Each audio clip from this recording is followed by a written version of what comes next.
कि हमारी कहानी है अन्याय या मजबूरी। आखिर कुंवारी लड़की की शादी अपने दुगनी उम्र के लड़के के साथ क्यों करनी पड़ी? क्या वजह रही? शालिनी अपने पिता की 4 संतानों में सबसे बड़ी थी। पिता मजदूरी करते और माँ सब्जी का ठेला लगाती थी। गरीबों के बच्चे जल्दी ही बड़े और समझदार हो जाते हैं। शालिनी 10 साल की उम्र में ही चौका चूल्हा संभालने लगी थी, क्योंकि अगर माँ घर के काम में ही लगी रहती तो उनके पेट की आग बुझाने के लिए घर का चूल्हा कैसे जलता, यह बात उसके बाल मन ने ही बहुत अच्छी तरह से समझ ली थी। इसके साथ साथ वह छोटी बहनों का ध्यान भी रखती और अपने पिता को खाना देने भी जाती थी। कुदरत ने रूप रंग जी खोलकर लुटाया था उस पर।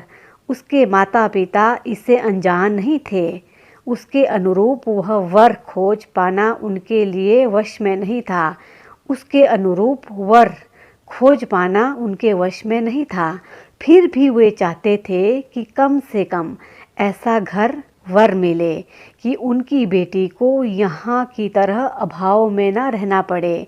लोगों की बुरी नज़रों से बचाने के लिए 14 साल की उम्र से ही उन्होंने उसके लिए वर की तलाश शुरू कर दी थी। आखिर एक पारिवारिक मित्र ने उनसे रामलाल के बारे में बात की। सरजू, मेरी मानो तो शालिनी बिटिया की शादी रामलाल से कर दो। अभी 2 वर्ष पहले ही उसकी पत्नी का स्वर्गवास हो गया है। यह क्या कह रहे हो तुम? उम्र देखी है उसकी? शालिनी से दुगनी उम्र का है वह। मैं अपनी बेटी के साथ यह अन्याय कैसे कर सकता हूँ? बस उम्र ही तो अधिक है, बाकी तो घर द्वार जमीन जायदाद सब तरह के सुख तो है उसके पास।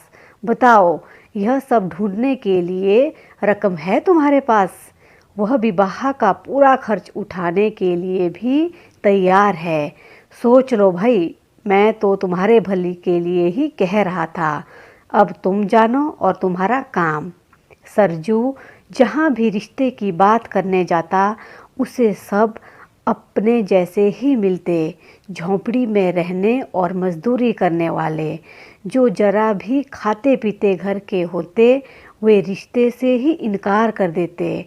थक हार कर उसने रामलाल के साथ ही रिश्ता करने का मन बना लिया। इस तरह शालिनी अपने से दुगनी उम्र के रामलाल के घर की लक्ष्मी बनकर उसके घर आ गई।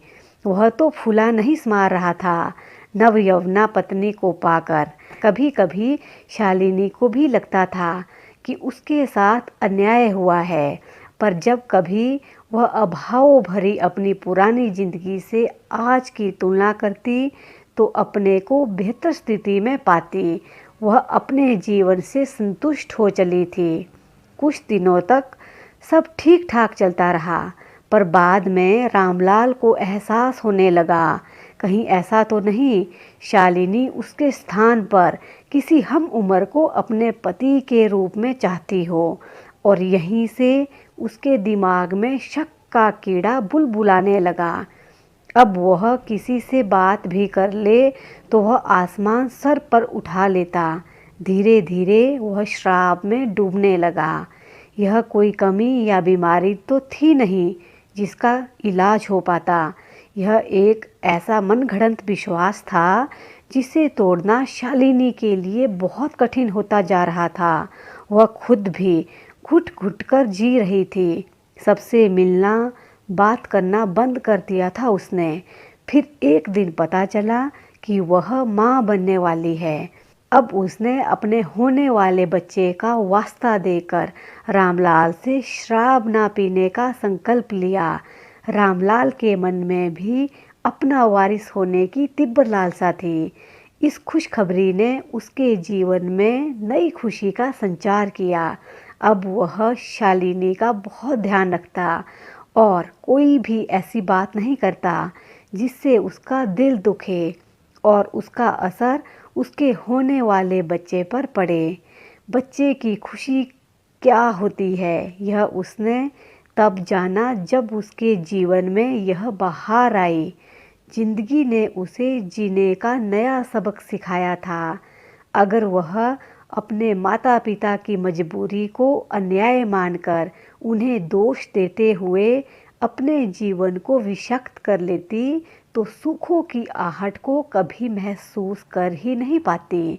हो सकता है मेरी कहानी बहुत लोगों को पसंद ना आए, पर अभावों को रात दिन सहने वाले इंसान के मन में सिर्फ उसे मुक्ति का ही ख्याल आता है, जो कई बार ऐसी घटनाओं का कारण बन जाता है। ये थी हमारी एक छोटी सी कहानी। आपको कैसी लगी ज़रूर कमेंट बॉक्स में अपनी राय दीजिएगा। अगर कहानी अच्छी लगी हो तो वीडियो को लाइक, शेयर और सब्सक्राइब करना बिल्कुल भी ना भूलें। अपना ध्यान रखिए, खुश रहिए, मस्त रहिए, हंसते रहिए और हंसाते रहिए।